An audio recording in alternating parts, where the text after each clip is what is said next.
में 4 चम्मच MDH चटनी पुदीना मसाला डाला, स्टर करो, पुदीना चटनी तैयार। MDH चटनी पुदीना मसाला।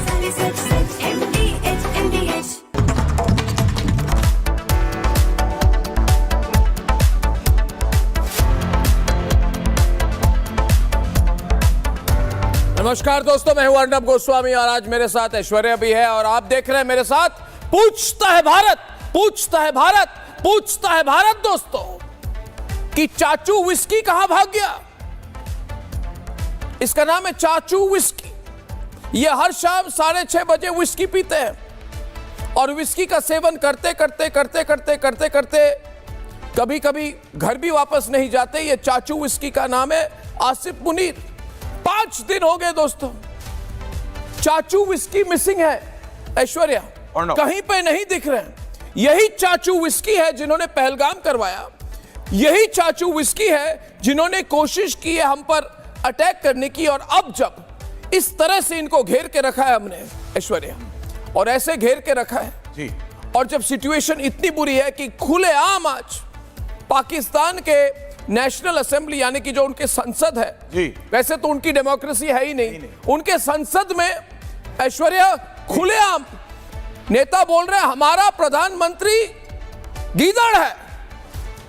वो कह रहे हमारा प्रधानमंत्री डरपोक है। क्या और बोल रहे हैं बताइए। डरपोक है, भगौड़ा है, और यही है वो जो आपने कहा चाचू विस्की, जिसकी वजह से पाकिस्तान की ये हालत है। पाकिस्तान बद से बदतर हो गया है, पाकिस्तान बेहाल हो रहा है। उनके सांसद संसद में रो रहे हैं, प्रधानमंत्री को भगौड़ा कह रहे हैं, और उनका डिफेंस मिनिस्टर, उसकी तो भी आप बात करेंगे। अब वो जो इतना लायक डिफेंस मिनिस्टर है पाकिस्तान का। देखो ऐश्वर्या, ये सिचुएशन बहुत सीरियस है। मैंने कभी अभी तक नहीं देखा है कि एक दिन पार्लियामेंट में एक मेंबर ऑफ पार्लियामेंट खड़े होके रोना शुरू करता है कि अल्लाह ताला हमें बचा दो, अल्लाह ताला हमें बचा दो। कल तस्वीरें मैंने दिखाई, और आज दूसरे दिन एक एमपी आके कहता है मेरा प्रधानमंत्री गीदड़ है। और किसी भी उनके पार्टी यानी कि पीएमएल का कोई भी नेता खड़े होकर नहीं कहा कि ऐसी भाषा कैसे यूज किया आपने। यानी कि पूरा पाकिस्तान आज मानता है दोस्तों कि शहबाज शरीफ गीदड़ है। और उसके अलावा क्या कहा, शब्द क्या थी मैं आपको बताता हूं, मेरे पास नहीं। डरपोक कायर कहा और बुज़दिल कहा। हाँ, कहा कि बुज़दिल है। ऐसे मौके में जब भारत दिन ब दिन अटैक कर रहा है, कभी भी हम अटैक कर सकते हैं, कुछ कहीं किसी भी जगह पे अटैक कर सकते हैं, मगर ऐसे सिचुएशन में मनोबल बढ़ाने के लिए आप मान के चले, आप एक्सपेक्ट करेंगे कि पाकिस्तान नेशनल असेंबली आके कहेंगे नहीं ठीक है, हम ईंट का जवाब पत्थर से देंगे, ऐसी भाषा का यूज करेंगे। अगर नहीं भी कर पाएंगे तो बोलो तो, मगर नहीं। एक दिन रोते हैं, एक दिन कोसते हैं। और मैं वो साउंड बाइट दिखाना चाहता हूं दोस्तों। वो बाइट दिखाते हैं ऐश्वर्या जी, वो बाइट दिखाते हैं जहां पे मेंबर ऑफ पार्लियामेंट खड़े होके बोलता है। आज की जो बाइट है हाँ जी, वो आके कहता है कि मेरा प्रधानमंत्री बुज़दिल है। ये इंटरनेशनल अनाउंसमेंट हो चुकी है। पाकिस्तानियों, अगर प्रोग्राम देख रहे हो तो समझ जाओ, तुम्हारा प्रधानमंत्री बुज़दिल है, मगर उससे भी ज्यादा बुज़दिल है चाचू विस्की। आज की साउंड बाइट प्ले करते हैं जो आज हुआ है पाकिस्तान के पार्लियामेंट में। ये वाली करें, दिखाइए। अगर एक लश्कर जिसका सरदार शेर हो और उसके साथ लश्कर में गीदड़ हो तो वो शेरों की तरह लड़ते हैं। अगर शेरों का लश्कर उसका सरदार गीदड़ हो तो वो नहीं लड़ सकते, वो जंगे हार लेते हैं। इस वक्त बॉर्डर पे खड़ा वो फौजी जो हमसे तवक्को रखता है कि हमारा लीडर, जो कौमी लीडर होता है या जो वज़ीर आज़म होता है, वो आईना होता है, वो फेस होता है, उसकी तवक्को है कि हमारी सियासी क़यादत वो दलेरी के साथ मुकाबला करेगी। जी, वाइंड अप करें, जुमे का टाइम है, आखिरी 2 मिनट दे जी। लेकिन जब आपका वज़ीर आज़म, जब आपका लीडर बुज़दिल हो, वो मोदी का नाम ना ले सके, उसको आप क्या पैगाम दे रहे बॉर्डर पे लड़ने वाले उस जवान को। वैसे सही बात कही है शाहिद खट्टर ने, उनका प्रधानमंत्री बुज़दिल है। मोदी का नाम क्या लेकर आंख में आंख मिलाकर बात करने की हैसियत नहीं है। और हमने तो दिखा दिया ऐश्वर्या इनकी जो असली जो इनकी स्टेटस है। और आज पाकिस्तान में ऐसी स्थिति है, हर दिन ये लोग माइन्यूटली वॉच करते हैं रिपब्लिक को कि भैया पता करते हैं क्या हो रहा है, कहाँ मार खाएंगे, इधर खाएंगे उधर खाएंगे, हर दिन प्रिपेयर्ड हैं। बहुत कुछ कहने को है आज मुझे ऐश्वर्या जी। मगर सबसे बड़ी बात यह है कि आज एक बहुत बड़ी मीटिंग हुई है और मैं बॉडी लैंग्वेज समझता हूँ, यानी कि जब आप और मैं बात करते हैं तो किस तरह से बात करते हैं, क्या कोई ठहराव है, बात करने का तरीका है, या फिर हम चाचू विस्की की तरह बात करते हैं। तो जो मीटिंग हुई है आज, उसकी तस्वीरें मैं दिखाना चाहता हूँ। गरिमा जरा दिखा दीजिए आज की तस्वीरें प्लीज। और वो तस्वीर में बॉडी लैंग्वेज देखिए, आप देखेंगे राजनाथ जी बैठे हुए हैं और उसके साथ साथ हमारे सीडीएस बैठे हुए हैं और तीनों चीफ बैठे हुए आज हैं सुबह। और एक दूसरे से बात कर रहे हैं। जनरल उपेंद्र द्विवेदी वहां पे बैठे हुए हैं। देर पहले की है अर्नब, ये अभी थोड़ी देर breaking पहले news आ रही है। जी। ये सारे लोग अभी प्रधानमंत्री आवास में हैं। रक्षा मंत्री, सीडीएस और तीनों चीफ इस समय 7 LKM में है। प्रधानमंत्री नरेंद्र मोदी एक मीटिंग इस समय, जब आप ये तस्वीर दिखा रहे हैं, प्रधानमंत्री मोदी इन सब की मीटिंग इस समय चेयर कर रहे हैं। 7 लोग कल्याण मार्ग उसको एनालाइज कैसे करें ऐश्वर्या? उसको एनालाइज ऐसे ही करना चाहिए कि उसको एनालाइज ऐसे करना चाहिए ऐश्वर्या, मैं तुम्हें बता रहा हूं, तुम सीखो जी, कि अब तो सिंदूर 1, सिंदूर 2, सिंदूर 3, सिंदूर 4, सिंदूर 5, सिंदूर 100 हो जाएगा। हमें बस जीतना है। और अगर पाकिस्तान ये सोच के समझे कि ठीक है भाई, कल हमने ड्रोन चला दिए, पाकिस्तानी ड्रोन नहीं चले, ये भारत बंद हो जाएगा, हम तो इसको खत्म करेंगे। शुरुआत उन्होंने की है, खत्म तो हम करेंगे। इसको जितना भी दूर खींचना पड़े, पाकिस्तान खींचते रहे, कोई प्रॉब्लम नहीं है। No problem Pakistan, no problem. आपके पास पैसे नहीं, आपकी प्रॉब्लम है। आपके पास पानी नहीं, आपकी प्रॉब्लम है। आपके पास सेना नहीं, आपकी प्रॉब्लम है। आपके वो जो 70% के जो चाइनीज ड्रोन्स आपने भेजे, वो उनको हमने ठोक दिया, आपके प्रॉब्लम है। आपकी एयर डिफेंस सिस्टम को हमने फूंक दिया, आपकी प्रॉब्लम है। जब चाहे कराची उड़ा देंगे, आपकी प्रॉब्लम है। ये प्रॉब्लम आपकी है, ये प्रॉब्लम हमारी नहीं है। आपकी विवशता आपकी प्रॉब्लम है। जैसे कहते हैं deal with it, deal with it को कैसे कहें हिंदी में ऐश्वर्या? आप अपने आप झेलिए, आप झेलो। आप हैं, शुरुआत आपने की, अब झेलने का काम भी आपका है। और देखिए, अभी ये जो रोना धोना उन्होंने शुरू कर दिया पाकिस्तानियों ने, ख्वाजा आसिफ इनके रक्षा मंत्री आके कहते हैं देखिए प्रॉब्लम हो गई। तो इनको उन्होंने पूछा भाई क्या प्रॉब्लम हो गई? डेली मार खा के आते हो इधर, बेशरम कहीं के ख्वाजा आसिफ। वो कहते प्रॉब्लम हो गई। जो सारे सेनेटर्स ने इनको घेरा कि ख्वाजा आसिफ तुम रक्षा मंत्री हो, तुम रक्षा नहीं कर पाते, तुम्हारा रक्षा हम करते हैं, कुछ तो बताओ। हर दिन घर में घुसकर मोदी की सेना हमें मार के चली जाती है। क्या तो ख्वाजा आसिफ ने क्या बताया, ये भी समझने वाली चीज है। ख्वाजा आसिफ ने कहा, उनको पूछा गया भैया भारत के जो ड्रोन है ये कौन सी ड्रोन है, किस कंपनी ने बनाया कि अंदर आके घुस के टारगेट लेके, तस्वीर लेके, सर्वेलेंस करके मार के निकल भी जाते हैं और वापस भी चले जाते हैं, ठीक है ना? तो ख्वाजा आसिफ ने बड़ी सी एक स्ट्रेंज एक्सप्लेनेशन दी। इन्होंने कहा भैया देखो, एक प्रॉब्लम है कि अगर मैं भारतीय ड्रोन को अटैक करता तो वो समझ जाती कि मेरा लोकेशन क्या है, तो मैं भी मर जाता। तो ख्वाजा आसिफ कह रहा है मैं अपने आप को बचाने के लिए मैंने पाकिस्तान को उड़ा दिया। ये लॉजिक समझने की कोशिश कीजिए, बना के नहीं कह रहा हूं ऐश्वर्या, फिर से समझाइए लोग। बिल्कुल नहीं, आपने ये जो साउंड बाइट है ये प्ले करना बहुत जरूरी है ताकि पाकिस्तान है हमारे पास। जी बिल्कुल गरिमा जी ये प्ले करिए, उसके बाद इसको एक्सप्लेन करेंगे। जो ड्रोन हमला हुआ, वो ड्रोन हमला बेसिकली हमारी जो लोकेशंस हैं उसको डिटेक्ट करने के लिए जो है किया गया। वो एक टेक्निकल चीज़ है जिसको मैं उस तरह एक्सप्लेन नहीं कर सकता, और इसलिए उनको इंटरसेप्ट ना किया गया ताकि हमारी लोकेशंस जो हैं वो लीक ना हो या वो लोकेट ना हो, और जब वो एक सेफ लिमिट पे आए तो हमने उनको मार कराया। तो ये लॉजिक तो कोई समझ नहीं पा रहा है ऐश्वर्या, मैं तो नहीं समझ ऐसा लॉजिक है जो वो खुद समझ सकते हैं या फिर चाचा विस्की समझ सकते हैं, वो भी 8 बजे के बाद। मगर चाचा विस्की है कहां? ये this is a matter of investigation Aishwarya. आज इमरान खान की जो बहन है उन्होंने कहा कि चाचा विस्की कहां है, आसिफ मुनीर कहां? यही तो मास्टरमाइंड थे। पहलगाम का मास्टरमाइंड चाचा यूसुफ कौन थे? हिंदुओं को गाली किसने दी? हिंदुओं को मारने को किसने कहा?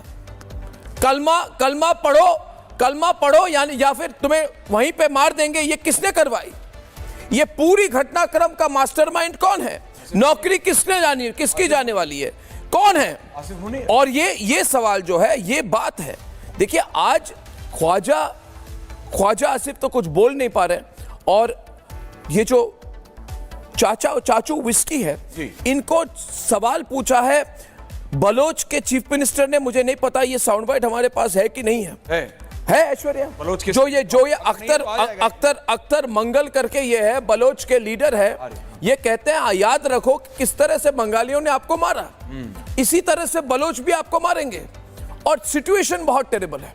अब बड़ा सवाल सबका एक ही है कि अब क्या हो रहा है, भारत क्या करेगा। देखिए दोस्तों, इस वक्त बहुत बड़ी मीटिंग हो रही है और राष्ट्रीय रक्षा सलाहकार इस मीटिंग में है, अजीत डोवाल जी मीटिंग में है, और सीडीएस मीटिंग में है, सीडीएस मीटिंग में है। वो तस्वीर दिखाइए, पूरी सेना, देर पहले की एयर मार्शल साहब हमारे साथ है, अनिल चौहान वहां पे रहेंगे, हमारे जो नौसेना प्रमुख है दिनेश त्रिपाठी जी वहां पे रहेंगे, अमर सिंह जी वहां पे रहेंगे, और बहुत सीरियस मीटिंग हो रही है। उसकी तस्वीरें जो दिख रही है ये सीधे प्राइम मिनिस्टर्स रेसिडेंस से हम आपको दिखा रहे हैं दोस्तों। यानी कि बहुत देर पहले की तस्वीरें हैं, और कुछ देर पहले की तस्वीरें, और उसके पहले ये प्रेस कॉन्फ्रेंस हुई है। ये बहुत इंपॉर्टेंट प्रेस कॉन्फ्रेंस थी आज। ये प्रेस कॉन्फ्रेंस बहुत इंपॉर्टेंट थी, और प्रेस कॉन्फ्रेंस में दो बड़ी बातें सामने आई। पहली बात है कि तुर्की घुस गया पाकिस्तान के साथ। तुर्की ने डिसाइड किया है कि फुल ऑन पाकिस्तान का समर्थन करेंगे, क्योंकि ये जो सारे ड्रोन्स जिनको आपने कल देखा है, जिसको हमने खत्म कर दिया, जिसको टारगेट करने के लिए हमने अपनी एयर डिफेंस आर्टिलरी को यूज किया, ये सारे जो ड्रोन्स आए थे, सारे ड्रोन्स तुर्की के थे। और आपको याद होगा परसों मैंने कहा था इस प्रोग्राम के कि हमारे पास खबर है कि तुर्की से एक एयर कार्गो प्लेन आके कराची में इसने लैंड किया है, और वही ड्रोन्स यूज किया गया है। और आज के बाद अगर कोई तुर्की के साथ बिजनेस करे तो वो देशद्रोह से कम नहीं है। और मुझे यह भी खबर है हमारे देश में एक तुर्की की कंपनी है जो एयर कार्गो हैंडलिंग करती है, यानी कि आप जब प्लेन में जाते हैं तो एक तुर्की की कंपनी है जो एयर कार्गो हैंडलिंग करती है। मुझे नहीं पता ये सही है कि नहीं, किसी ने मुझे कहा इसकी तहकीकात होनी चाहिए, पूरी इन्वेस्टिगेशन होनी चाहिए, जानकारी हमारे पास होनी चाहिए। तुर्की की कंपनी भारत में कैसे बिजनेस भी कर रही है, और हमारे फौज के खिलाफ वो एर्दोगान वहां से पूरी कंस्पिरेसी, यानी पूरा शैतान एर्दोगान वहां पे प्लानिंग कर रहा है। और दूसरी बात जो सबसे बड़ी बात है, ये देखिए दोस्तों, ये तुर्की की वो कार्गो प्लेन है जिसने कराची में लैंड की है, उसका पूरा मेक मैंने दिखाया हुआ है, A330-243F। ये पूरी प्लेन इसने लैंड की है, और इसका समय भी हमारे पास है, कल लैंड किया है। इन्होंने ड्रोन सप्लाई किए हैं, और कराची में उससे वहां पे उसके बाद 10 बजे के बीच जब बिल्कुल चरम पे था जी दोनों तरफ से, तब तुर्की एक नहीं दो मालवाहक जहाज, 2 कार्गो प्लेन्स इस्लामाबाद और कराची में लैंड किए। प्रूफ है जी, फ्लाइट नंबर है, और ये उसी का है। तो तुर्की जिस तरह से कर रहा है, लेकिन भारत का जो सिस्टम है वो तुर्की के भी एक ड्रोन को मार रहा है। नहीं, भारत का सिस्टम ही नहीं। देखिए तुर्की को ज्यादा तुर्की एक तरह से बहुत अपाहिज देश है। इसको अंग्रेजी में कहते हैं ब्लाइंड लीडिंग द ब्लाइंड। एक अंधा दूसरे अंधे को रास्ता दिखा रहा है। तुर्की अंधा देश है, इसके पास पैसे नहीं है, ये कंगाल देश है, इसकी जो इकोनॉमी है वो 1/3 भी नहीं है भारत की। मगर एर्दोगान समझता है कि ये जिहादी ताकतों को समर्थन करके वो एक तरह से गजवाए हिंद करेगा। तो सुन लो एर्दोगान, खलीफा बनना चाहते, तुम खलीफा बनना चाहते हो, याद रखो खलीफा तो बहुत लोग बनना चाहते थे, और उनकी हालत देखिए क्या हुई। आखिर की एक बहुत बड़ी बात है दोस्तों, जो भारत के प्रेस कॉन्फ्रेंस में आज हमने बताई कि हमने कल जो ये हुआ है, इन्होंने टेस्टिंग करने की कोशिश की है कि भारत की एयर डिफेंस, यानी कि जो हमारी सुरक्षा सिस्टम है, जिसको कहा जाता है आयरन डोम, ऐश्वर्या, एक तरह से जिसको हम जो S-400 जिसको हम कहते हैं भारत का सुदर्शन चक्र, जो है कि कोई भी मिसाइल भारत की तरफ आए तो उसको हम 400 किलोमीटर की दूरी में उसको खत्म कर दें। 40 से 400 खत्म, 40 से 400, 500, 550 किलोमीटर तक दूरी में हम उसको टारगेट करके हीट मैपिंग करके उसको हम खत्म कर देते हैं। तो ये सिस्टम कितना चलता है, नहीं चलता है, ये कल तुर्की और पाकिस्तान ने इसकी टेस्टिंग की है, इसलिए 500 ड्रोन भेजे। आपने तस्वीरें देखी होंगी कि बड़े बड़े ऐसे मिसाइल, जिसको P-15 मिसाइल कहा जाता है, ये होशियारपुर के खेतों में, ये मतलब खोखों की तरफ पड़े हुए हैं। हाँ, खाली खोखे इसके पड़े हुए हैं वहां पे। मगर सवाल यह है कि ये टेस्टिंग क्यों की गई। ये टेस्टिंग की गई कि देखना पड़ेगा कि भारत की डिफेंस सिस्टम कितनी मजबूत है। तो लोगों को मैं कहना चाहता हूं कि पिछले 11 सालों में जिस तरह से का मजबूत एयर डिफेंस सिस्टम भारत के पास है और किसी देश के पास नहीं है, शायद इजराइल के पास भी नहीं है। तो ये टेस्टिंग तो विफल हो गई, मगर आने वाले दिनों में क्या होगा ऐश्वर्या, सवाल वो है। उस कॉन्टेक्स्ट में आप मुझे बताइए ऐश्वर्या कि जो आज की मीटिंग है उसकी इंपॉर्टेंस क्या है।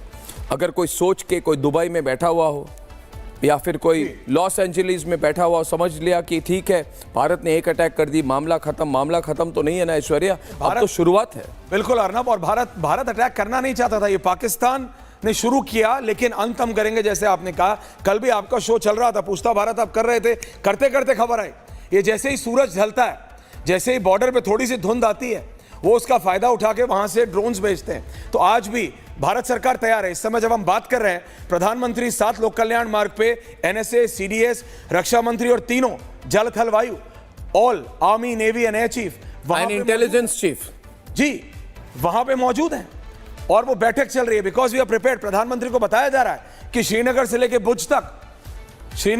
भुज तक पूरा जो हमारा वेस्टर्न बॉर्डर है पाकिस्तान के साथ 800 किलोमीटर, वो पूरी तरह से एक एक इंच तक मैंड है, हवा में भी और जमीन में भी।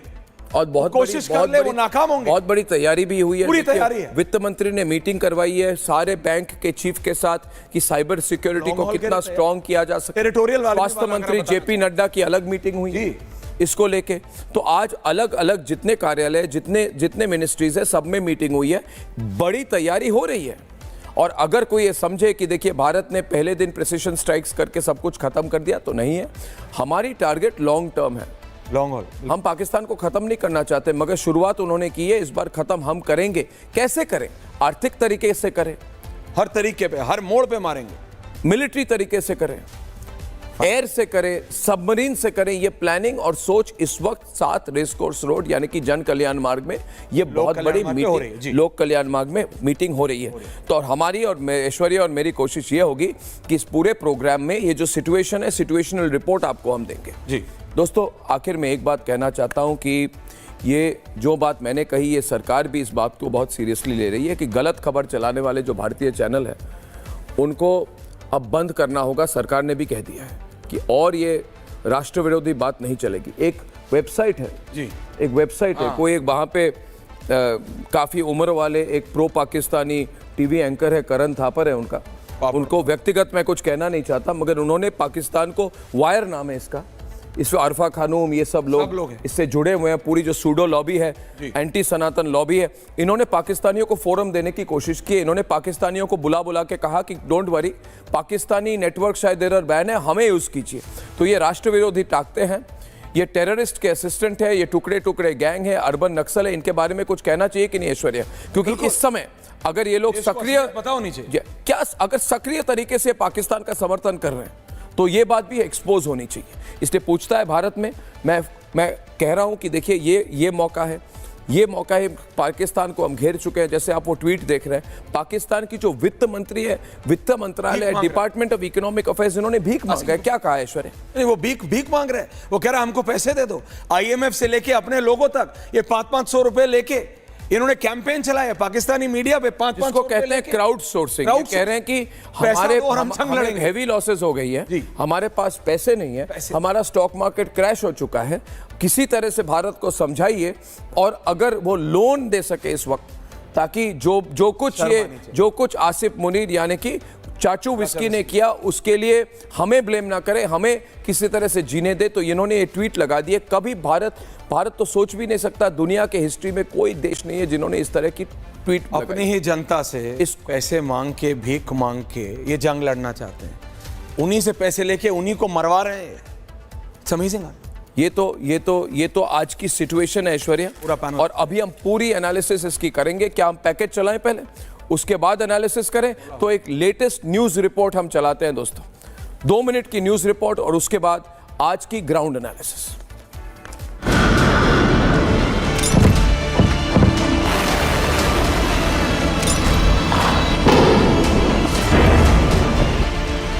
पाकिस्तान को तुर्की और चीनी हथियारों पर बड़ा गुमान था। घमंड में रह रहकर पाकिस्तानी नेताओं की जुबान से जहर उगल रहा था। लेकिन उन हथियारों का हश्र क्या हुआ, इस तस्वीर को पूरी दुनिया ने देखा। इन्हीं हथियारों के दम पर बड़ी बड़ी डींगे हाँक रहा था मुनीर। शहबाज की बयानबाजी भी हिचकोले मार रही थी, लेकिन भारत के डिफेंस सिस्टम ने मुनीर और शहबाज के घमंड को पानी पानी कर दिया। पाकिस्तान मिसाइल और ड्रोन से हमला करता रहा और भारत का डिफेंस सिस्टम मुनीर के मंसूबों को तोड़ता रहा। अंतर्राष्ट्रीय सीमा और नियंत्रण रेखा पर लेह से लेकर सर क्रीक तक 36 स्थानों पर 300 से 400 लगभग ड्रोनों का इस्तेमाल घुसपैठ का प्रयास करने के लिए किया गया। भारतीय सशस्त्र बलों ने काइनेटिक व नॉन काइनेटिक साधनों का उपयोग करके इनमें से कई ड्रोन्स को मार गिराया। जो आज सवेरे तड़के सवेरे जो गतिविधियां हुई, भारत ने उनका एक जिम्मेदाराना पूर्ण तरीके से और एक पर्याप्त तरीके से उसका जवाब दे दिया है। पाकिस्तान बार बार पिट रहा है, बार बार मुंह की खा रहा है। आतंक परस्त पाकिस्तान को उसी की भाषा में जवाब दिया जा रहा है तो पाकिस्तान तिलमिला उठा है। भारतीय जवाब से पाकिस्तान के हुक्मरानों के सुध-बुध खो चुकी है और वहां नेता शहबाज को बुज़दिल बताने में जुट गए। आपका वजीर आजम, जब आपका लीडर गीदड़ हो, बुज़दिल हो, वो मोदी का नाम ना ले सके, उसको आप क्या पैगाम दे रहे बॉर्डर पे लड़ने वाले उस जवान को? वो ड्रोन हमला बेसिकली हमारी जो लोकेशंस हैं उसको डिटेक्ट करने के लिए जो है किया गया। वो एक टेक्निकल चीज़ है जिसको मैं उस तरह एक्सप्लेन नहीं कर सकता और इसलिए उनको इंटरसेप्ट ना किया गया ताकि हमारी लोकेशंस जो हैं वो लीक ना हो या वो लोकेट ना हो। हैट्रिक पिटाई से पाकिस्तान डरा हुआ है, सहमा हुआ है और अपने साथी देशों से भीख मांगना शुरू कर दिया है। ऐसे में सवाल ये है कि क्या मुनीर शहबाज पाकिस्तान का नामो निशान मिटाना चाहते हैं? सवाल ये भी है कि क्या आतंक पाकिस्तान के सिस्टम का एक टूल किट है? और सबसे बड़ा सवाल ये है कि क्या पाकिस्तान का बर्बाद होना तय है? पूछता है भारत। पूछता है Bharat. Major general G D. Bakshi, commodore J J. Singh, major general K Sinha, ambassador Deepak Vora and major Samarpal Toor. Fantastic, beautiful panel. इतनी इंपॉर्टेंट मीटिंग चल रही है इस समय प्रधानमंत्री के कार्यालय में। अर्नब, एनएसए, रक्षा मंत्री, सीडीएस, तीनों chief, all the three chiefs. बहुत इंपॉर्टेंट मीटिंग है। इससे मैं समझ पा रहा हूं कि ऑपरेशन सिंदूर 1, ऑपरेशन सिंदूर 2, 3, 4 जो बात हमने कही, कुछ भी हो सकता है। जनरल बख्शी, इस वक्त बहुत बड़ी मीटिंग चल रही है। मैं आपसे शुरुआत करना चाहता हूं। जनरल बख्शी साहब, आपको मेरी आवाज आ रही है? मैं अर्नब बोल रहा हूं। ये जो मीटिंग हो रही है, एनएसए भी पहुंच चुके हैं, जी, सर्विस चीफ सब वहां पे है, सीडीएस वहां पे है, प्रधानमंत्री जी हैं, रक्षा मंत्री सब। ये कहते हैं ना, काम बिफोर द स्टॉर्म, यानी कि आंधी आने वाली उसके पहले बिल्कुल लगता है कि शांत सिचुएशन है। सारा दिन आज लगा कि बहुत शांत है। किस द काम बिफोर द स्टॉर्म, क्या कुछ बड़ा होने वाला है? अर्नब, बहुत बड़ा होने वाला है। अब पाकिस्तान को फैसला करना है कि उसका मुकद्दर क्या हो। ठीक है, मैं बताना चाहता हूं अर्नब, हमारी फौजों ने अभी तक शानदार प्रदर्शन किया है, काबिले तारीफ प्रदर्शन किया है। जो ओपन मीडिया में जो बताया जा रहा है उसके मुताबिक अर्नब, मैं आपको बताना चाहता हूं, हमारे एयर डिफेंसेस ने पाकिस्तान के 2 JF-17 फाइटर की पहले खबर आई है जो कि ISPR ने कबूल करी है। जी।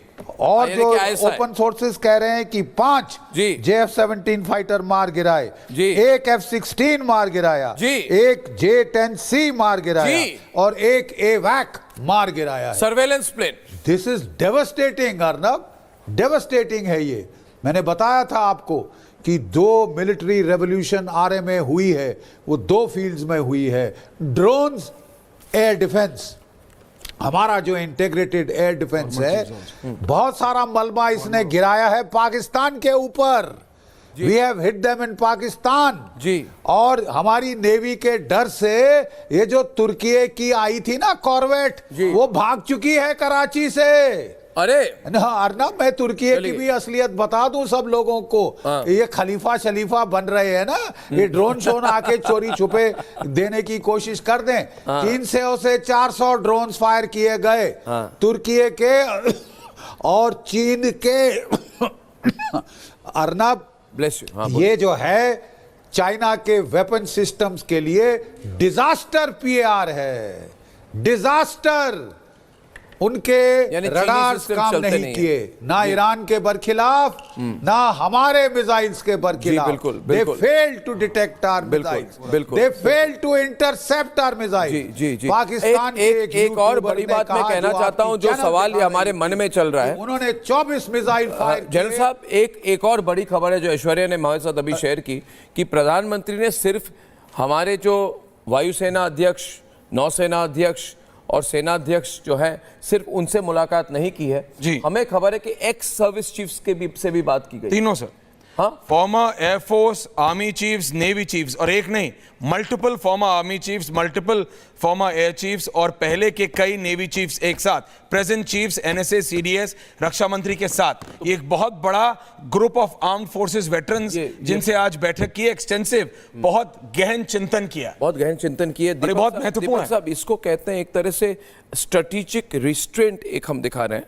हम हर दिन आके नहीं कह रहे हमने तुमको ये मारा, वो मारा, ड्रोन्स भेज दिए, ये किया, वो किया, कोई एकदम हाहाकार का मूड है ही नहीं भारत में, इसलिए वो समझ नहीं पा रहे कि भारत क्या करेगा। डेली आके रोते हैं, मगर कोई टेंशन नहीं है। हमने ऑलमोस्ट, अगर कहा जाए, हम बहुत कंट्रोल्ड इंफॉर्मेशन रिलीज कर रहे हैं ताकि एक कंफ्यूजन हो जाए। ये भी बहुत जरूरी है। कल अगर कोई किसी पे अटैक करे ऐश्वर्या, तो नॉर्मल थिंकिंग होती है, दो तरीके के लोग होते हैं। एक कहता है मैं तुम्हें मारूंगा, मैं तुम्हें मारूंगा, मैं तुम्हें मारूंगा, और एक स्टेप आगे बढ़ोगे तो मैं मारूंगा, और एक आके कहता है जाके मार देता है। मगर कब मारेगा, कैसे मारेगा, उसकी चॉइस। और कोई अस्त्र से मारेगा, हाथ से मारेगा, वो उसकी चॉइस है। भारत उस तरह से बिहेव कर रहा है, और पाकिस्तान सिखाया ना हमको, ये चाणक्य नीति है। 100% ये बिल्कुल 1000% जो हम देख रहे हैं, चाणक्य नीति चल रही है। ये delay, deceive, destroy, delay, deceive, destroy, यानी कि हिंदी में इसको कहे ऐश्वर्या, डिले, हल्का देरी कर रहे हैं, देरी करो अपने समय पे करो, उसको कंफ्यूज करो, डिसीव धोखा दो, डिसीव करो, कंफ्यूज डिस्ट्रॉय, बर्बाद कर दो, बर्बाद कर दो, बर्बाद अपने समय से ये चाणक्य नीति की रिसीव करके बर्बाद करो। अंबेसडर साहब, तो जिस दिन हमने 6 मई की रात को भी जो पाकिस्तान को घर में घुसकर उन्होंने उनको मारा, और बीती रात पाकिस्तान को एक और तमाचा मारा, और पाकिस्तान कल से कई जगह पे मार खा चुका है। ये बदहाल का पाकिस्तान, ये कंगाल पाकिस्तान आज कटोरा लेकर सुबह से घूम रहा है कि हमें लोन दो, हमें लोन दो, हमें लोन दो, हमें बहुत लॉसेस हो गई हैं, और खुद के सांसद शहबाज शरीफ को कायर, बुजदिल, गीदड़ कह रहे हैं। इस सिचुएशन में वो ये भी नहीं समझ पा रहे कि अगली अटैक भारत की किस तरह की होगी। तो यही तो मेन चीज है sir, keep him totally confuse, keep him confuse करके रखो। तो पाकिस्तान के मन में क्या हो रहा है अभी, आप इस सिचुएशन में पाकिस्तान क्या कर रहा है? अगर मैं इस समय पाकिस्तान का प्रधानमंत्री होता, मैं अपने घर जाके बैठ जाता, इस्तीफा देके मैं चला जाता, भाई मुझे बख्शो, आप लोग संभालो, मैं चला, क्योंकि मैं मार नहीं खाना चाहता, मेरी कोई सुनता नहीं है, मेरी औकात माफ करिएगा, मैं किसी चपरासी की इंसल्ट नहीं करना चाहता। पाकिस्तान के प्रधानमंत्री की औकात एक चपरासी से बड़ी नहीं है, कोई सुनता नहीं है उसके, माफ करिएगा, जो लोग बहुत अच्छा काम करते हैं। द रियलिटी इज सर कि he doesn't have any power, ये इंटरप्रिटेशन भी नहीं कर सकता जो आर्मी वाले उसको कह रहे हैं। वो बस कहता है, जब उसको कहते हैं मिस्टर प्राइम मिनिस्टर जंप, तो वो एक सवाल पूछता है, जी कितना ऊंचा कूदना है मेरे को। That's where we are. Basically वो मदारी का बंदर है। एब्सोल्युटली वो मदारी का बंदर है, मदारी के बंदर का बंदर है। और वो जनरल के सिन्हा कुछ ऐड करना चाहते हैं। जनरल सिन्हा, अच्छा के साहब, जनरल के आवाज बड़ा, आप म्यूटेड है सर। हाँ बोलिए बोलिए बोलिए, ऑडियो बढ़ाइए सर। ओके ऑडियो में दिक्कत है, ऑडियो में दिक्कत है, ऑडियो में दिक्कत है, ऑडियो में दिक्कत है, इसको समझने की जरूरत है। और कॉमोडोर जीजे सिंह भी हमारे साथ है। आज वायुसेना के अध्यक्ष भी प्रधानमंत्री से मिल चुके हैं, अलग से 1-to-1 मीटिंग भी उनकी हुई है। अब कल बहुत स्पेक्यूलेशन हुई थी कि कराची पोर्ट पे अटैक होगा, कराची पे अटैक हो गया, बस होने वाला है, कराची बर्बाद हो चुका है, तबाह हो चुका है, मगर ये इस पे कोई कॉन्फर्मेशन हमारी साइड से अभी तक नहीं आई है कॉमोडोर साहब। तो वायुसेना का क्या रोल है इस वक्त, नौसेना का क्या रोल है इस वक्त, कॉमोडोर साहब?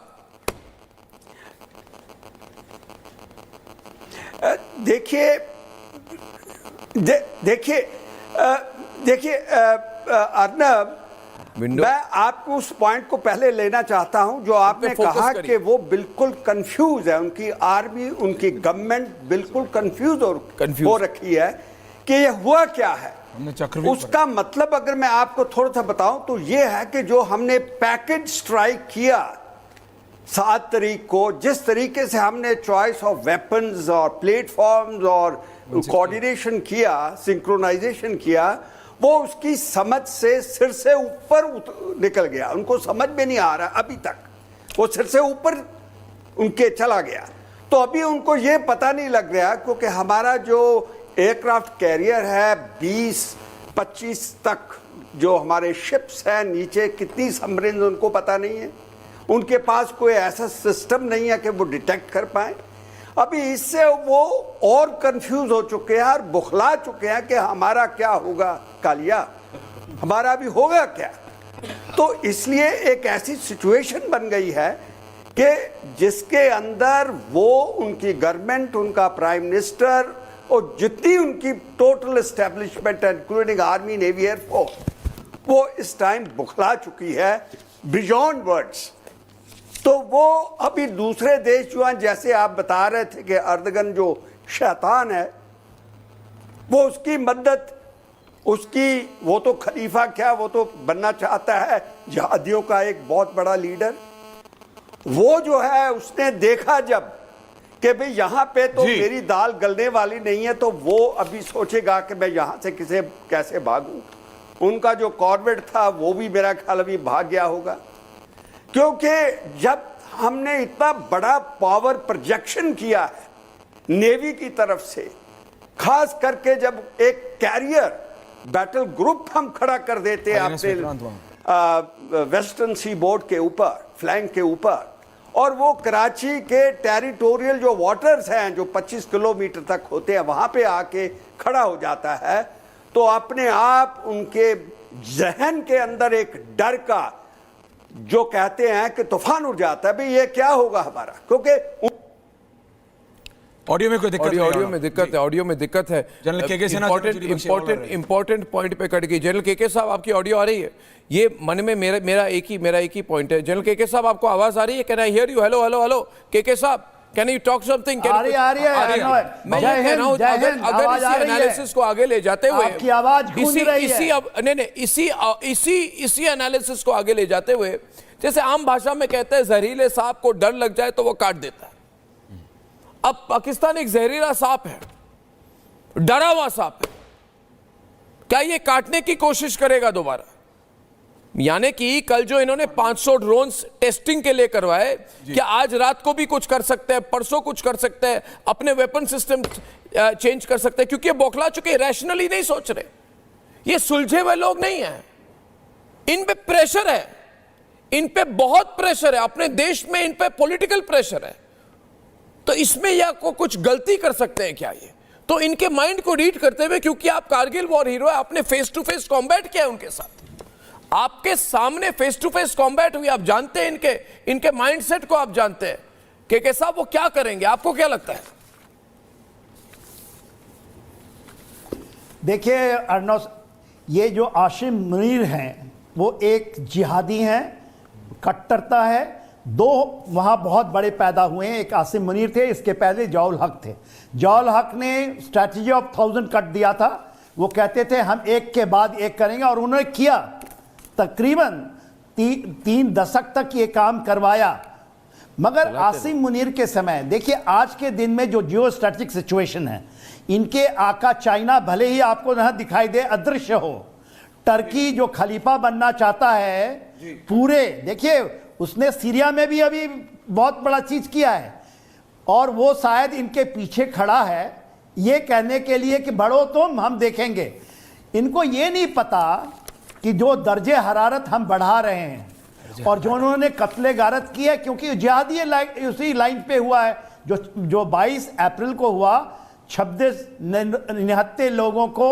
और उनके कौन सी मजहब है, कलमा पढ़िएगा कि नहीं, आपने किया, और उसका रिट्रीब्यूशन 25 मिनट में आप पूरे के पूरे उनके इंफ्रास्ट्रक्चर को खत्म कर देते हैं साहब। आप ये बताइए, जो आप डेमोस्ट्रेट करते हैं, उनकी तो जमीन के नीचे की धरती तो खिसक चुकी है, मगर वो जो एक हारा हुआ मुजरिम जो कि जिहादी है, वो तो अब आज वो तो जिहाद की सीमा ही लांघ गए। वो कहते हैं मदरसे में बच्चे वाले जो बच्चे पढ़ते हैं और कलमा पढ़ते हैं, वो हमारे सेकंड लाइन डिफेंस हो गए। ब्रेकिंग आ रही है। तो देखिए साहब, ये जो जिहादी सोच तो मरा नहीं है, जिहादी सोच मरा नहीं है, आसिम मुनीर मरा नहीं है। सबसे बड़ा जिहादी ये है, यदि हमने इसको टारगेट नहीं किया तो ये जिहादी चाहे वो मर जाएगा, चाहे आप उसको तर्ज करके मार दें, ये फिर से सिर्फ खड़ा करेगा यदि आपने इसको छोड़ दिया। मगर के साहब, ये 1947 के बाद पहली बार इतना चैलेंज हो चुकी है पाकिस्तान की आर्मी। पाकिस्तान की आर्मी 1947 के बाद शायद 1971 में भी इतनी चैलेंज नहीं हुई थी जो इस बार हो चुकी है, क्योंकि खुलेआम उनको पाकिस्तान असेंबली में उनकी धज्जियां उड़ रही हैं। तो ये मतलब माइंड से सोच के ये कहते हैं ज्यादा अटैक करोगे तो हम न्यूक्लियर बम चला देंगे। अच्छा, ये हमेशा कहते हैं ज्यादा अगर हमारे एग्जिस्टेंस को चैलेंज करोगे, यानी कि हमारे हमारे अस्तित्व पर चैलेंज हो जाएगा, हमारे अस्तित्व पर चैलेंज हो जाएगा तो हम न्यूक्लियर बम चला देंगे। इस पर आपकी क्या राय है जनरल जी?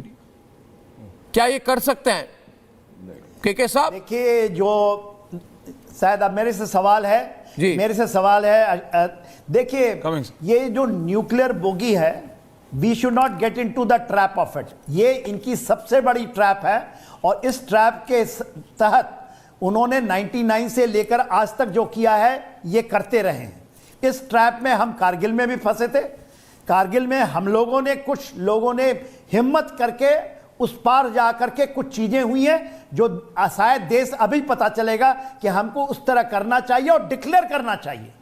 इन जिहादियों के सीने में चढ़कर उन जगहों को लिया गया है, वो आने वाले समय में, क्योंकि आपके साथ बहुत लोग जो इसके हैं, क्योंकि हमें इन्हें तिल तिल करके मारना पड़ेगा। देखिए, यदि आप ये कहिए कि हम शायद पीओके छोड़ देंगे, इम्पॉसिबल है, ये हम नहीं कर सकते, हम पंजाब पे कुछ नहीं कर, पंजाब में तो आपने मार दिया साहब, आपने लाहौर के ऊपर में एयर डिफेंस सिस्टम को ही सप्रेस कर दिया। तो आप बताइए कि अभी क्या है। आप, यही चीज हमने गलती की थी 65 में। मेरी बटालियन 46 है अर्नव, सारागढ़ी बटालियन, जहां पर मैं कमीशन लिया था, वो इछोगल केनाल में बैटल ऑफ बरकी के ऊपर में 12 किलोमीटर लाहौर पे खड़ी थी और ये कह रही थी कि हम जाएंगे। जल हरबख्श आर्मी कमांडर होते थे। 46 छम जोड़ियां की लड़ाई में उनके पूरे के पूरे टैंक को ध्वस्त कर दी थी, मगर हमने कहा कि नहीं भाई, हम वापस आ जाएं। मगर मुझे पूरी उम्मीद है, मेरी एनालिसिस और आपकी एनालिसिस सही है, ये लीडरशिप फिर नहीं आएगा, ये अपॉर्चुनिटी कभी नहीं आएगी, यह समय कभी नहीं आएगा। तो ये एक बात हुई न्यूक्लियर वाला सवाल। ऐश्वर्या, दूसरा सवाल आप इनको करें, समर जी से बात करें, ये ड्रोन के एक्सपर्ट है। जनरल बख्शी साहब कुछ कहना चाहिए। जनरल बख्शी साहब, जनरल साहब बोलिए। देखिए अर्नब, मैं बताना चाहता हूं कि पाकिस्तान की ये गीदड़ भभकी है। 3 महीने में याद दिला दूं, कारगिल का युद्ध चला था। गिन के बता दें कितने एटम बॉम्ब गिरते देखे आपने सीमा के इस तरफ, ठीक है। अगर आपको अपडेटेड इंफॉर्मेशन चाहिए तो रशिया यूक्रेन का युद्ध 3.5 साल चल रहा है, अभी भी चालू है एंड काउंटिंग। 5680 न्यूक्लियर वॉरहेड्स हैं रूस के पास। एक भी चला है कीव के बरखिलाफ। हाँ, धमकियां दी गई हैं, बट प्रेसिडेंट पुतिन बहुत रैशनल एक्टर है और सारी दुनिया में जहां डेटरेंस होती है, जहां you can have mutual assured destruction MAD, इस साइड में तो वो भी नहीं। डिस्ट्रक्शन केवल पाकिस्तान की होगी। 1/5 है हमारा साइज, 1/5 पूरा भी अपना आर्सेनल फायर कर दे, 3/4 भारतवर्ष में कख नहीं होगा। इसके आर्सेनल का यील्ड सब किलोटन के ज्यादातर बॉम्ब है, 1.5 पौवे 2 पौवे के। हमारे बॉम्ब 10 किलोटन से लेके 40-50 किलोटन तक है। एक धमाका, एक अग्नि 5 missile MIR multiple independently targetable re entry vehicle, एक इनकी 6-7-5 इनके शहर खत्म कर सकता है। 5 बड़े शहर, 5 से ज्यादा शहर है नहीं अर्नब। मैं कहना चाहता हूं कि गीदड़ भभकी से मत डरे। मैं कहना चाहता हूं कि अब आर या पार का भी टाइम आ गया है जी। ठीक है, अगर हम वाकई पाकिस्तान को खत्म करना चाहते थे, ठीक कह रहे थे मेरे कोलीग कि इससे अच्छा मौका नहीं, इससे अच्छी लीडरशिप नहीं, इससे अच्छे आर्म्ड फोर्सेस नहीं। अब जो शुरू किया है वो खत्म करें। केवल टेररिस्ट मारने से काम नहीं चलेगा। If you call it of at this stage, वो तो फिर साहब फिर 3-4 साल बाद सर उठा लेगा ये सांप, क्योंकि सर कुचलना जरूरी है। सर कहां है टेररिस्टों का? पाकिस्तान की फौज, पाकिस्तान की ISI। जब तक आप उस पे वार ना करें, जब तक आप उसको धराशायी ना करें, जब तक आप उसका नुकसान ना करें, कॉस्ट और कीमत ना बढ़ाएं, पाकिस्तान की no cost low cost proxy war चलती रहेगी। और एक गलती दे डोंट की है। केयर कितने हजारों टेररिस्ट मर जाएं। बिल्कुल। वो तो नाली के कीड़े हैं इनके। नहीं, और एक वो तो स्लम से निकालते हैं, लाहौर की और कराची की, उन परिवारों से जहां 12 और 15 बच्चे हैं जी, और वो उनको 2 रोज की रोटी नहीं खिला सकते। रक्षा मंत्री ने आज पार्लियामेंट में बोला हैं, और ये मरने वाले उनके रक्षा मंत्री ने आज पार्लियामेंट में बोला, मेजर तू, कि हमारी second line of defence, general साहब जो आप बोल रहे हैं ना, वो उनके आर्मी चीफ ने आज पार्लियामेंट में बोला। एक और बात मैं हम मदरसों से निकले बच्चों को एक और बात मैं ऐड करना चाहता हूं। वैसे इतने सीनियर लोग हैं, मुझे ज्यादा कहना नहीं चाहिए, मगर मुझे भी रुचि है इस जियोपॉलिटिक्स में। मुझे हमेशा लगा है कि ये सब जो होता है ना दुनिया में, जो कुछ हुआ है, और ये कंस्पिरेसी थियरी नहीं, यूक्रेन के साथ जो युद्ध हुआ है, इसके पीछे भी कहीं ना कहीं चीन का हाथ है। और जो हमास ने जो अटैक करवाई अक्टूबर 7, 2023 इजराइल पर, उस पे भी चीन का हाथ है। आप पूछेंगे कैसे चीन का हाथ है? क्योंकि हमास को कंट्रोल करता है ईरान, और ईरान को कंट्रोल करता है चाइना। ये बात लोग समझ नहीं पा रहे। उसी तरह से लश्कर तैयबा को कंट्रोल करती है ISI, और ISI को कंट्रोल करता है चाइना, क्योंकि चाइना ने बहुत इन्वेस्टमेंट करके रखा हुआ है। और इस वक्त चाइना को ऐसा लग रहा है दोस्तों कि कहीं भारत आगे ना निकल जाए। ट्रंप आने के बाद ये एक टैरिफ वॉर चल रही है दुनिया भर में, जहाँ पे बिजनेस की बैटल चल रही है, और पाकिस्तान चाइना से बहुत बड़े बड़े कंपनीज ने पैसा निकाल के भारत में निवेश किया है। यानी कि एप्पल कंपनी, जैसे एप्पल फ़ोन होते हैं, जो कंपनी वो बनाती है, उन्होंने कई बिलियन डॉलर निकाल के उन्होंने तमिलनाडु में इन्वेस्ट किए।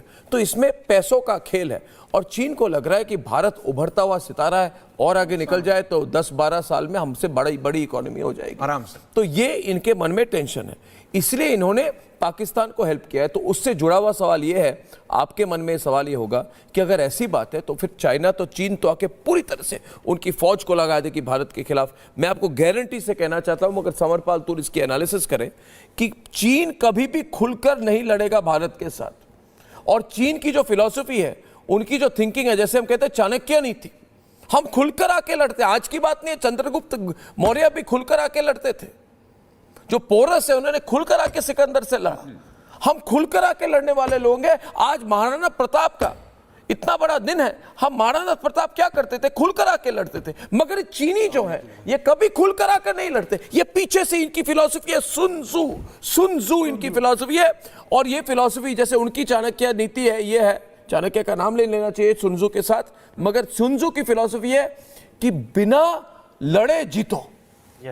किसी और से लड़वाओ, किसी और को मरवाओ, किसी और के कंधे पे बंदूक लगाकर खुद जीतने की कोशिश करो।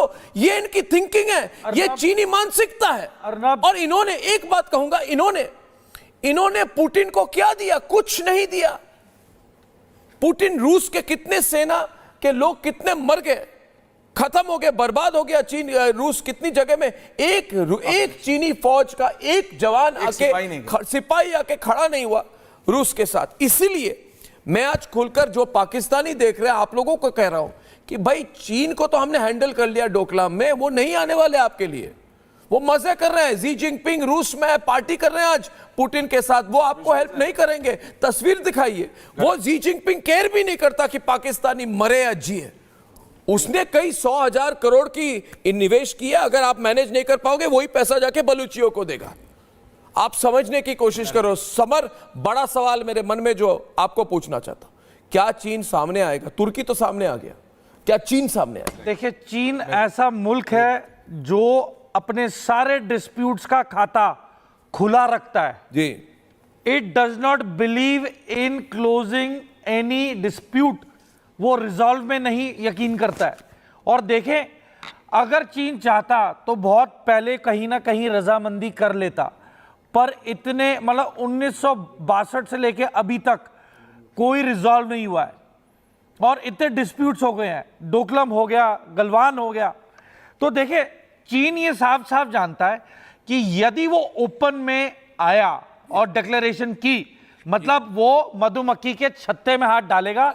और चीन नहीं आएगा, इसके पीछे पड़ेगा। चीन नहीं आएगा और बाकी सारी वेस्ट चीन नहीं आएगा, चीन नहीं आएगा। चीन टेस्टिंग कर रहा है। पाकिस्तानियों, मेरी बात सुनो, ये चीन आपको एक लेबोरेटरी की तरह यूज करता है, जैसे ये गिनी पिग, यानी कि लैब में जो बच्चों को चूहों को काटकर दिखाया जाता है कि ये इनकी इंटेस्टाइन है, इनकी रीढ़ की हड्डी है।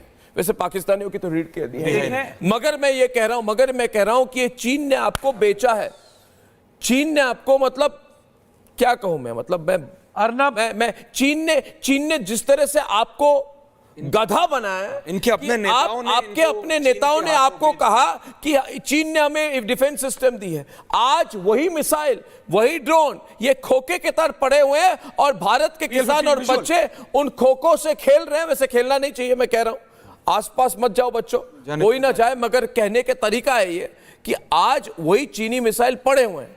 तो वही सवाल मैं जनरल बख्शी साहब को करूंगा, फिर आपको करूंगा, क्या चीन सामने आएगा? क्योंकि चीन सामने नहीं आया तो पाकिस्तान खत्म। सवाल आपसे जनरल बख्शी साहब। अब एक सेकेंड, पूरी जड़ तब खत्म होगी जब ये युद्ध के दौरान कह दूं, जब काराकोरम हाईवे पे बमबारी होगी। जनरल बख्शी जनरल साहब, सॉरी बेटा, जस्ट 1 सेकेंड जी। अर्नब, चीन कभी सामने नहीं आएगा, यही बात। चीन मोहरे लड़ाता है, ठीक है। चीन वही करेगा जो अमेरिका ने यूक्रेन के साथ किया। They fought the Russians to the last Ukrainian. चीन भी बिल्कुल माइंड नहीं करेगा आखिरी पाकिस्तानी तक लड़ने के लिए। अर्नब, चीन का पीआर डिजास्टर हो गया है। उनके हथियारों का जो एडवर्टीजमेंट हुआ है, मिट्टी पलीत हो गई है। रडार फेल हो गए, ना ईरान के मिसाइल्स को डिटेक्ट कर सके, ना हमारे मिसाइल्स को डिटेक्ट कर सके। Air defence systems HQ-9, HQ-16 ना चीन के मिसाइल रोक सके, ना हमारे मिसाइल रोक सके, ठीक है। उनके JF-17 के PL-15E वो चीन ने बेचे थे पाकिस्तान को, पैसे अच्छे खसोटे, घटिया माल बेचा। वो आपको जो है हमारे पंजाब के शहरों के पास है, आपको उनके डड्स मिल रहे, फायर नहीं हुए साहब, चले नहीं। Some of them didn't work at all। वही बात साहब, ये इससे बड़ा पीआर डिजास्टर चीन के लिए वही बात है। बड़ी बात दोस्तों, ये बड़ी बात है। एक उनका जुलूस निकलना खत्म हो। जी, मैं ये कह रहा हूं जनरल बख्शी साहब कि देखो, जब मैं छोटा बच्चा था तब मुझे कहा जाता था कुछ भी खरीद लो बेटा, कभी मेड इन चाइना मत खरीदो। उनके मिक्सी ग्राइंडर काम नहीं करते, उनके कंप्यूटर काम नहीं करते, उनके पेंसिल काम नहीं करते। मैं तो नहीं खरीदता। मगर ये जो घटिया माल इन्होंने बेचा हुआ है, मैं ज्यादा तो नहीं बोल रहा, ठीक है, चलो खुलकर बोल देते हैं क्या होता है। मैं कह रहा हूं सस्ता माल, घटिया माल इन्होंने बेचा है और कहा है PL-17 खरीद लो। और वो जो वहां पे जो इनके विस्की चाचू विस्की है, इन्होंने खरीद लिया। उनको 5 स्कॉच के बॉटल दिए होंगे, उन्होंने खरीद लिया। आज विस्की चाचू भी नहीं है और PL-15 निकला, PL-15E। ये बड़ी बात है दोस्तों, मैं आपको समझाता हूं। एक ओरिजिनल होता है PL-15 जो वो यूज करते हैं, मगर चाचू विस्की को इन्होंने PL-15E बेचा। नहीं, ये सच बात है, ये PL-15E है। और पाकिस्तान की सेना आज पूछे PE क्या है भाई, तो उन्होंने बोला ये एक्सपोर्ट, E फॉर एक्सपोर्ट। तो उन्होंने कहा हमको आपने ओरिजिनल क्यों नहीं दिया? तो कहा हम ओरिजिनल आपको देंगे तो हमारा क्या होगा? तो पाकिस्तानियों को जो ये गिरी हुई है होशियारपुर के खेतों में जो पड़ी हुई है, चाचू विस्की ने जो खरीद लिया, ये घटिया माल है, ये बहुत घटिया माल है। नहीं, सीरियसली, ये PL-15E है। आप समझ गए जनरल साहब? ये ओरिजिनल नहीं है, ये तो सेरिडोन और पैरासिटामोल भी घटिया बेचते हैं। मगर ये गलती की है इन्होंने कि पाकिस्तानियों को दे दिया। और PL-15E के जो फीचर्स है वो गलत है, वो अलग है। और आज ये एक्सपोज हो गया कि Chinese systems are not working well at all. ये बात, ये चल नहीं रही है। अच्छी तरह से चल रही है। क्या लगता है आपको सर? आपने बिल्कुल सही कहा सर। और फिर अभी बलूचिस्तान का आपने जिक्र किया, चाइना के काफी इन्वेस्टमेंट्स हैं माइनिंग में, कॉपर में भी, गोल्ड में, कनेडियंस के इंटरेस्ट हैं। जब तालिबान 2 आया था सर, आपको याद होगा, जब वो गए थे बीजिंग, और ये टिंग टोंग पिंगलिंग डिंगलिंग जो भी उनका लीडर है, उसने कहा था the Taliban are a pivotal force, क्योंकि अगर बलूचिस्तान अलग हो जाए, मान लीजिए फॉर अ सेकेंड अलग हो गया, पाकिस्तान रह मान के बैठे, मेन चाइना का interest is in going through Balochistan and Gwadar is in Balochistan. They don't give SH-1T about Pakistan। उन्हें चला गया तो चला गया, तो गया। Our interest is कि हमने अपने इकोनॉमिक इंटरेस्ट को प्रोटेक्ट करना है, एंड वी वांट एक्ट, क्योंकि जो ईस्टर्न सी बोर्ड पे है, भारत, ऑस्ट्रेलिया, ये वो, ताइवान, जापान मिलके बंद कर सकते हैं, तो वेस्टर्न साइड पे चले जाए। प्रधानमंत्री मोदी जी, ये अजीत डोभाल जी, ये राजनाथ जी, सब लोग अच्छी तरह से समझते हैं। मुझे लगता है कि हमें अंडरस्टैंडिंग है जी, चाइनीज माइंडसेट की, टर्किश माइंडसेट की और चीन के माइंडसेट की।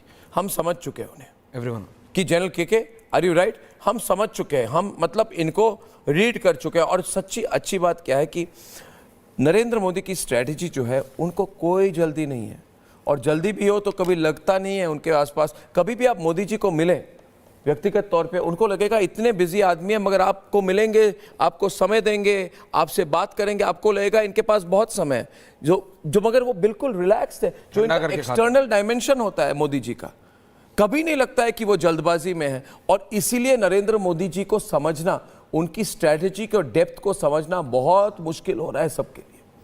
ये बहुत लॉन्ग टर्म थिंकिंग करके नेशनल इंटरेस्ट में काम कर रहे हैं। के साहब, ये तो मतलब आर्मी के लिए बहुत अच्छा मौका है कि हमारे पास ऐसे नेता हैं। और एक बात कहूँगा जो शायद उस आप भी ऐड कर सके, जितने आप दर्शक हैं, ये आप सोच रहे होंगे कि ये तो भारत के पास बड़ी एयर डिफेंस सिस्टम आ गई। देखिए दोस्तों, हमारे पास 2014 के पहले कोई एयर डिफेंस सिस्टम नहीं थी। ये सारा कुछ जो किया है, ये सब 14 के बाद हुआ है। और अगर सोनिया गांधी, राहुल गांधी हो जाते तो आज पता नहीं देश का बंटवारा हो जाता। चल के साहब, आप कुछ कहना चाहेंगे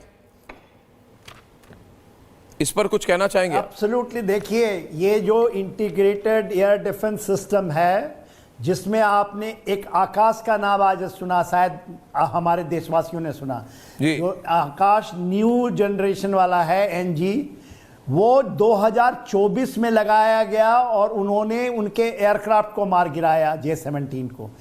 प्रधानमंत्री ने आज ही DRDO के चीफ को बुला करके बातचीत की कि ये जो हमने दुनिया को दिखाया कि हमने आकाश सिस्टम, जो आप बात कर रहे थे, इंटीग्रेटेड डिफेंस 2 टियर सिस्टम है, इसमें बहुत सारी चीजें हैं। S-400 एक उसका सिस्टम है, बराक 8 है, इसके अंदर में इतने सिस्टम है, इतने लेयर हैं, जो कि दुनिया आश्चर्य करेगी, वो पढ़ेगी कि हुआ कैसे ये। देखिए, इसकी सबसे पहले हमने देखा था कि हमारे एयर डिफेंस है ही नहीं। 2012 में, क्योंकि मैं ADG इन्फेंट्री था और इन चीजों में हम जाते थे, हमारे को कह दिया गया पैसा नहीं है। पैसा नहीं, उस समय भी रफाल की बात हो रही थी, ये गलत बात। हम लोग प्रोक्योरमेंट में थे, पैसा था, कहा है नहीं पैसा। सोनिया गांधी ने पैसा नहीं, 2016 में अंतोनिया डी माइनो ने पैसा नहीं दिया जी, नहीं दिया, 2012 में नहीं दिया। अरे अगस्ता खरीद रहे लिख थे, दिया। राहुल बाबा के लिए अगस्ता हेलीकॉप्टर खरीदना चाहते थे, मुलायम गद्दी वाला वही था वो। ये नहीं, इन्होंने बहुत। और देखिए 2016 में रफाल आया, 16 में रफाल आया। देखिए अर्नव, 2016 में आया, जब हमने गवर्नमेंट टू गवर्नमेंट किया, तो मैं 4-5 3-4 साल ये लड़ता रहा सभी चैनलों में जाकर के। सब कहते थे कि क्या कर दिया ये, पूरा ये आपका करप्शन है, ये तो अच्छा है नहीं। और हमारे बहुत लोग जो आज टीवी चैनलों में बैठते हैं, उनकी पूरी चेंज हो गए, वो भी कहते थे। और आप देखिए आज प्रूव हो रहा है ना कि इस एग्जैक्टली प्रूव हो रहा है। आप देखिए विक्रांत, देखिए आज हमारे पास नौसेना में जो एयरक्राफ्ट कैरियर है, इसके बारे में मैं चाहता हूं कॉमोडोर जीजे सिंह कुछ कहे। आप अगर मुझे समझे, कल हमें खबर मिली कि 26 वॉरशिप हमारे पास है जो पूरे फॉर्मेशन में है, अरब सागर में एग्रेसिव फॉर्मेशन है, इसको कहा गया अग्रेसिव फॉर्मेशन। और इसके सामने बिल्कुल लेटेस्ट टेक्नोलॉजी की आत्मनिर्भर भारत की सबसे बड़ी प्रतीक INS विक्रांत। तो आप अगर 1 मिनट में कमांडर साहब हमें समझा सके कि नौसेना के पास वो कौन सी कैपेबिलिटी है कि अगर हम यूज करें तो सुदर्शन चक्र से भी ज्यादा इफेक्टिव होगी। हाँ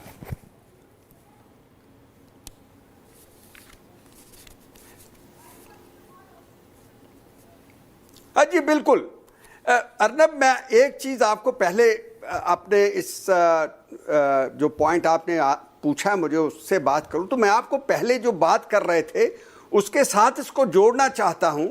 वो ये है कि जो हमारी पहले गवर्नमेंट थी मोदी जी से आने से पहले, क्योंकि मैं इसके अंदर बहुत बड़ा एक शिफ्ट देख रहा हूं, क्योंकि जो ताकत आज हमारे में है वो पहले नहीं थी। और जो पहले हमारी एक पॉलिसी थी, अगर मैं आपके दर्शकों की के लिए बहुत आसान कर दूं तो वो ये थी कि अगर गांव के अंदर चोर घुसाए तो बंदूक को संदूक में छुपा दो, नहीं तो चोरी हो जाएगी।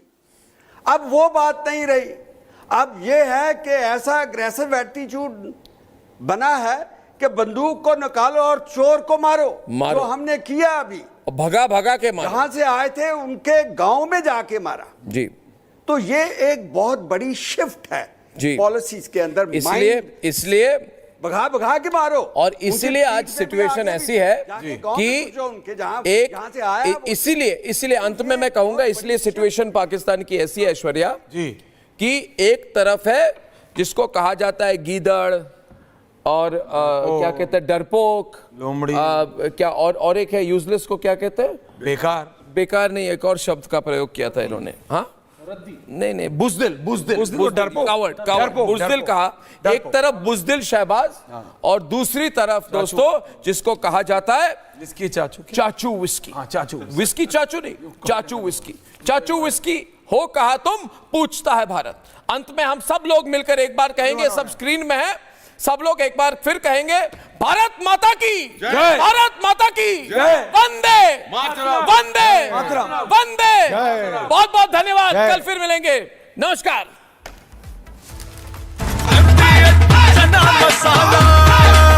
अब छोलिया हो या लोबिया, सफेद चने या काले चने, सब कुछ मजेदार बने। MDH